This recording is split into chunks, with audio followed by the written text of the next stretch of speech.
তোমরা প্রায়শই আমাকে প্রশ্ন করছো, দাদা আইটিআই কলেজে তো ভর্তি হয়ে গেছি, কিন্তু কলেজটা বাড়ি থেকে অনেক দূরে হয়ে গেছে, রেগুলার যাতায়াত করা সম্ভব হবে না।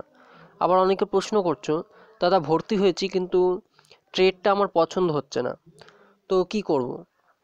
আমি যদি এই বছর ছেড়ে দিই, আমি কি নেক্সট ইয়ারে আবার ফর্ম ফিল আপ করতে পারবো? বা অনেকে বলছো, দাদা ট্রেডটা কি চেঞ্জ করা যাবে, বা কলেজটা কি চেঞ্জ করা যাবে? তো এই ধরনের বহু প্রশ্ন তোমরা আমাকে করছো। তো সেই প্রশ্নগুলোর উত্তরে আজকে আমি দেবো। তো ভিডিওটা অত্যন্ত গুরুত্বপূর্ণ হয়, ভিডিওটা অবশ্যই সবাই শেষ পর্যন্ত দেখবে। আজ চ্যানেল নতুন থেকে অবশ্যই সাবস্ক্রাইব করে পাশে বেল আইকনটা প্রেস করে নেবে, যাতে করে এইরকম ভিডিও নোটিফিকেশন তোমাদের কাছে সবার আগে পৌঁছে যায়। তার কথা না বাড়িয়ে আমরা শুরু করব। তো শুরু করার আগে একটু বলে নিই, আমি একটা নতুন গেমিং চ্যানেল ওপেন করেছি। তো যারা গেম প্লে দেখতে পছন্দ করো, তো অবশ্যই গিয়ে সেই চ্যানেলটা সাবস্ক্রাইব করে বেল আইকনটা প্রেস করে নেবে। আর যারা গেম প্লে দেখতে পছন্দ করো না, তারাও যাবে, গিয়ে জাস্ট সাবস্ক্রাইব করে বেরিয়ে আসবে। তো এবার ভিডিওর মূল প্রসঙ্গে আসি। প্রথমে যারা আমাকে বলছো যে আইটিআই কলেজে ভর্তি হয়ে গেছি, কলেজটা অনেক দূরে হচ্ছে, রেগুলার যাতায়াত করা সম্ভব হয় না।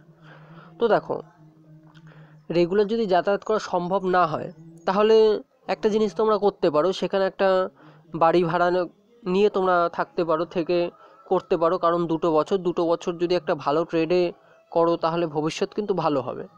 এবার সবার বাড়ি থেকে হয়তো যেতে দেয় না, তো যদি একান্ত কোনো উপায় না থাকে, তাহলে তোমরা আবার চয়েস ফিলিং করো। কারণ এখনও সময় কিন্তু রয়েছে হাতে, এখনও ট্রেড এবং কলেজ কিন্তু চেঞ্জ করার সময় রয়েছে, এখনও সিক্স কাউন্সিলিং হাতে রয়েছে, ঠিক আছে? তো তোমরা একটা লাস্ট সুযোগ নিয়ে দেখো, যাদের বাড়ি থেকে অনেকটা দূরে হয়ে গেছে কলেজ এবং কোনোভাবেই যাতায়াত সম্ভব হবে না, তো তারা একটা লাস্ট সুযোগ নিয়ে দেখো, আবার চয়েস ফিলিং করো। সিক্স কাউন্সিলিংয়ের আগে আবার চয়েস ফিলিংয়ের সুযোগ দেওয়া হবে, তোমরা চয়েস ফিলিংটা করো, করে দেখো কি হয়। এবং যদি না হয়, মোটামুটি সিক্স কাউন্সিলিং যদি আর অন্য কোনো কলেজের নাম না ওঠে, তাহলে আর কিছু করার নেই, তাহলে বাধ্যতামূলক তোমার যেখানে রয়েছে সেখানেই তোমাকে পড়তে হবে। আর একটা কথা, তোমরা অনেকে বলছো যে দাদা যদি এই বছর ছেড়ে দিই, তাহলে কি নেক্সট ইয়ারে আবার ফর্ম ফিল আপ করতে পারবো? তো দেখো, এটা কিন্তু কোনোভাবেই সম্ভব নয়। তুমি একবার অ্যাডমিশন হয়ে গেছো, একবার অ্যাডমিশন হয়ে গেলে তুমি নেক্সট 3 বছর তোমার কোর্স যে কয় বছরে হবে, মানে যদি 2 বছরে হয় তাহলে তুমি 3 বছর, আর যদি 1 বছরের কোর্স হয় তাহলে নেক্সট 2 বছর কিন্তু তুমি আইটিআইয়ের কোনো ফর্ম ফিল আপ করতে পারবে না। তোমাকে আবার 3টে বছর বাদ দিয়ে তারপরে আবার ফর্ম ফিল আপ করতে হবে। তো এটা কিন্তু পরিষ্কারভাবে বুঝে নাও।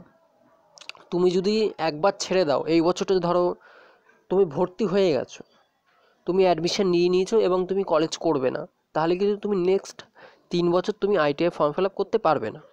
এবার তুমি যদি মনে করো যে এই বছর আমি অ্যাডমিশন নিইনি, আমি নেক্সট ইয়ারে ফর্ম ফিল আপ করবো, তো সেটা করতেই পারো, সেক্ষেত্রে কোনো অসুবিধা নেই। তুমি অ্যাডমিশন না নিলে তাহলে তুমি নেক্সট ইয়ার আবার ফর্ম ফিল আপ করতে পারবে। আর যাদের ট্রেড পছন্দ হয়নি, তো তাদেরও একই ব্যাপার, তারা আবার নতুন করে চয়েস ফিলিং করো। কারণ তোমরা তো অ্যাডমিশন নিয়ে নিয়েছো, আর অ্যাডমিশন নেওয়াটা ফিফথ কাউন্সিলিং বাধ্যতামূলক ছিল, তো কিছু করার ছিল না হাতে। তো যদি অ্যাডমিশন নিয়ে থাকো, তো আর কিছু করার নেই, একটাই উপায় রয়েছে হাতে, আবার নতুন করে চয়েস ফিলিং করা। তো সিক্স কাউন্সিলিং আবার নতুন করে চয়েস ফিলিং করো, দেখো কি হয়। এবার যদি অন্য কোনো ট্রেড এবং অন্য কোনো কলেজে যদি নাম না ওঠে, তাহলে তোমাকে যেটাই রয়েছে সেটাই করতে হবে, আর কিছু করা যাবে না। তো আশা করি বোঝা গেল, তোমাদের প্রশ্নের উত্তর দিতে পারলাম। তো সমস্ত প্রশ্নেরই তো উত্তর দিলাম।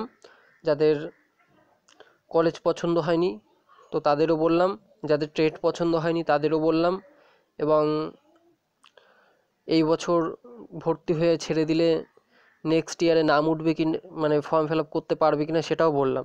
আর একটা প্রশ্ন একজন করছিলে যে দাদা যদি রেজিস্ট্রেশন না করি, দেখো রেজিস্ট্রেশন না করলে তো অটোমেটিক্যালি তোমার ভর্তিটা বাতিল হয়ে যাবে, তো সেক্ষেত্রেও কিন্তু তুমি নেক্সট ইয়ারে ফর্ম ফিল আপ করতে পারবে না। সেক্ষেত্রেও তুমি রেজিস্ট্রেশন করো আর না করো, সেক্ষেত্রেও তুমি নেক্সট 3 বছর কিন্তু আইটিআই ফর্ম ফিল আপ করতে পারবে না। আশা করি বোঝা গেল। তো মোটামুটি সব প্রশ্নের উত্তর দিয়েছি, আর কোনো প্রশ্ন আমার তো মাথায় আসছে না। যদি আর কোনো প্রশ্ন থাকে অবশ্যই কমেন্টে বলবে, চেষ্টা করব পরের ভিডিওতে বলে দেওয়ার। তো আজ এইটুকুই, দেখা হয় পরের ভিডিওতে। আর গেমিং চ্যানেলটা অবশ্যই সবাই একটু সাবস্ক্রাইব করে আসবে।